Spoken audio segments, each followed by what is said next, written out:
நான் படிச்சதுல எனக்கு ரொம்ப பிடிச்ச அழகான சில வரிகள்ங்க.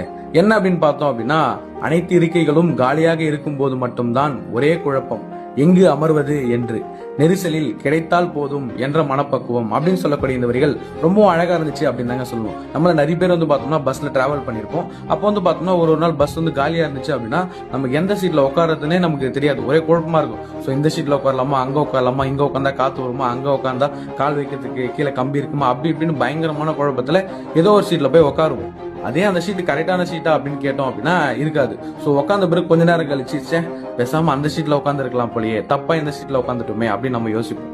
அதே போல தாங்க நம்ம வாழ்க்கையிலுமே நம்ம மனசு பார்த்தோம்னா இந்த அலப்பாயும் போது பார்த்தோம்னா கரெக்டான ஒரு டிசிஷன் எடுக்கவே எடுக்காது. ஸோ நீங்களும் அதே மாதிரி தான். ஸோ ஏதாச்சும் ஒரு குழப்பத்தில் இருக்கீங்க அப்படின்னா அந்த இடத்துல ஒரு முடிவு எடுக்காதீங்க, அந்த தப்பான ஷீட்டு போல. ஸோ அந்த மாதிரி எடுத்துட்டீங்க அப்படின்னா உங்களோட அந்த ஒரு லைனே பார்த்தோம்னா தப்பாயிடும் அப்படிங்கிறது தான். ஸோ பொறுமையா வெயிட் பண்ணுங்க. அந்த எப்படி சொல்றது, கூட்டத்திலேயே நம்மளுக்குன்னு ஒரு சீட் கிடைக்கும் பாத்தீங்களா, அந்த மாதிரி நம்மளுடைய வாழ்க்கை கரெக்டான ஒரு இடம் கிடைக்கும். ஸோ அந்த இடத்துல நம்ம போயிட்டு டிராவல் பண்ணலாம் அப்படிங்கிறது தான். ஸோ நான் சொன்ன விஷயம் உங்களுக்கு பிடிச்சிருக்கும் அப்படின்னு